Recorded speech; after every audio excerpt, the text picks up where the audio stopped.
নমস্কার, আমি doctor Sarbani Rudra Sengupta, chairman, West Bengal branch of Indian rheumatology association. Lupus initiative কলকাতার সমস্ত মেম্বার্সদের আমার শারদীয় শুভেচ্ছা জানিয়ে আমি এমন একটা বিষয় নিয়ে কথা বলতে এসেছি আজকের দিনে, যা অনেকের জীবনে গভীর প্রভাব ফেলে। কেন আজকে এ কথা বলছি? কেন মা দুর্গা এসেছেন নারী শক্তির প্রতিমূর্তি হিসেবে, এবং এই লুপাস যারা যোদ্ধা রয়েছেন তাদের মধ্যে 90% হচ্ছেন নারী। সেই জন্য আমি এই অসুখটাকে আজকে কিছু সচেতনতা এবং উৎসাহজনক কথা বলে আমাদের যত লুপাস যোদ্ধা আছেন, মা দুর্গার মতন মহিষাসুর মর্দিনী হয়ে তারা এই যুদ্ধ যাতে জয় করতে পারেন, তার জন্য তাদের সবাইকে আমার শারদীয় শুভেচ্ছা জানাই। লুপাস অসুখটা অ্যাকচুয়ালি এমন একটা অসুখ যেটা প্রথমে প্রায়ই আমরা উপেক্ষা করি, কিন্তু এটা একটা জটিল অটোইমিউন অসুখ। আজকের আলোচনায় আমি একটু সাধারণ মানুষের মধ্যে লুপাস সম্বন্ধে সচেতনতা বৃদ্ধির কথা বলবো, বিশেষ করে গর্ভাবস্থায় এর প্রভাব নিয়ে। কেন এইটা আমি বেছে নিলাম? কেন কি মাতৃপক্ষ, লুপাস পেশেন্টরা যাতে মাতৃত্ব নিয়ে তারা তারা তাদের জীবনটা সুন্দরভাবে গড়ে উঠতে পারেন, তাদের আকাঙ্ক্ষিত তাদের সন্ততি নিয়ে তারা নিজেদের জীবনটা কাটাতে পারেন। সেই জন্য আমার মনে হলো আজকের দিনে যখন মা দুর্গা তার সন্ততি নিয়ে আমাদের মধ্যে এসেছেন, আমরাও তাহলে একটু এই সচেতনতার কথাটাই বলি, যাতে সবার মানসিক কি বলবো, মানসিক শান্তি, মানসিক সুস্থতা খুব ভালো হয়ে ওঠে। যাই হোক, লুপাস শব্দটা তো সবাই জানেন, সিস্টেমিক লুপাস এরিথ্রোমেটোসিস। এটা এমন একটা রোগ যেটা শরীরের রোগ প্রতিরোধ ক্ষমতাকে, নিজের শরীরের ব্যবস্থাকে, নিজের শরীরের বিভিন্ন অঙ্গ প্রত্যঙ্গকে আক্রমণ করে। এটা আমাদের ত্বকে, জয়েন্টে, কিডনিতে, মস্তিষ্কে, ফুসফুসে বা রক্তকণিকাকে যে কোনো জায়গাতে এটা প্রভাবিত করতে পারে। কিন্তু আমাদের টার্গেট কি থাকবে না, এটাকে খুব তাড়াতাড়ি বিনাশ করা, খুব তাড়াতাড়ি ডায়াগনোজ করা। এই প্রসঙ্গে একটু উপসর্গগুলো সম্বন্ধে বলি। এগুলো উপসর্গগুলো বহুমুখী, কারণ অতিরিক্ত ক্লান্তি, জয়েন্টে ব্যথা, ধরুন ত্বকে র্যাশ, এইসব নিয়ে এরা প্রেজেন্ট করতে পারে। কিন্তু এগুলোকে যাতে অন্য রোগ হিসাবে না ধরা হয়, তার জন্য সঠিকভাবে শনাক্ত করা খুব ইম্পর্টেন্ট। যেহেতু 90% রোগী নারী, বেশিরভাগই এই সন্তান ধারণের সময় ও এই বয়সটিতে আক্রান্ত হন নানান হরমোনজনিত কারণে। তাছাড়াও আরও অনেক কারণ আছে। কিন্তু সচেতনতাটা কেন জরুরি? এই রোগের সচেতনতা ভীষণ জরুরি, কারণ সঠিক সময় রোগ শনাক্ত হলে এবং উপযুক্ত চিকিৎসা পেলে রোগী সুস্থ জীবনযাপন করতে পারেন, যেটা আমাদের সবার কাম্য। আচ্ছা, আসি এবার তাহলে গর্ভাবস্থায় লুপাস। এটা একটা সূক্ষ্ম সমীকরণ। আগে মনে করা হতো লুপাস থাকলে গর্ভধারণ করা উচিত নয়, কিন্তু এখন চিকিৎসা বিজ্ঞানের অগ্রগতির ফলে লুপাস রোগীও নিরাপদে সন্তান ধারণ করতে পারেন, যদি রোগটা নিয়ন্ত্রিত থাকে এবং চিকিৎসকের তত্ত্বাবধানে থাকেন। এর মধ্যে কিছু গুরুত্বপূর্ণ কথা হলো সঠিক সময়ে গর্ভধারণ। তার মানে কি?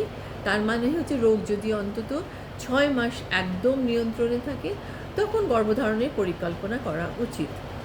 এটা অতি অবশ্যই ডাক্তারবাবুর পরামর্শ অনুযায়ী। এতে ঝুঁকি থাকে, কিন্তু সেই ঝুঁকিটা নিয়ন্ত্রণযোগ্য।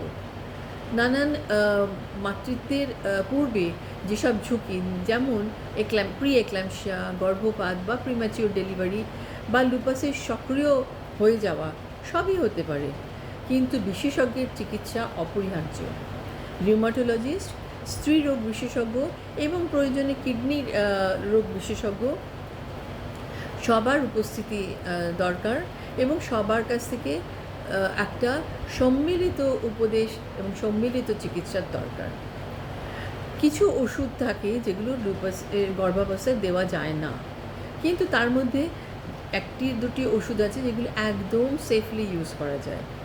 সেই জন্য এটার জন্য আপনাদের সবার ডাক্তারের পরামর্শটা, রিউমাটোলজিস্টের পরামর্শটা খুব ইম্পর্ট্যান্ট।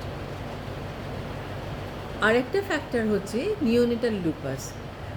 এই টার্মটা আমরা সাধারণত গর্ভাবস্থার সঙ্গে অ্যাসোসিয়েট করি। কেন কি, যে বাচ্চা যদি জন্ম হয় এমন মায়ের যার শরীরে তখনও অ্যাক্টিভ অ্যান্টিবডি, যেগুলো লুপাসে অটো অ্যান্টিবডি তৈরি হয়, সেগুলো থেকে যায়, তাহলে বাচ্চা জন্মের পর দেখা যায় অনেক সময় তার হৃদরোগে ব্লক হচ্ছে বা ত্বকে অনেক র্যাশেস দেখা দিচ্ছে। তো সেই জন্য নিয়মিত পর্যবেক্ষণ খুব জরুরি। সচেতনতা মানে কিন্তু শুধু তথ্য নয়, এটি নারীদের ক্ষমতায়ন। যেসব নারীরা লুপাস যোদ্ধা, তারা তাদের মানসিক এবং শারীরিক গঠনটা যাতে ভালোভাবে তৈরি করতে পারেন, যে তার জন্য আমাদের অনেক সহায়তা আছে।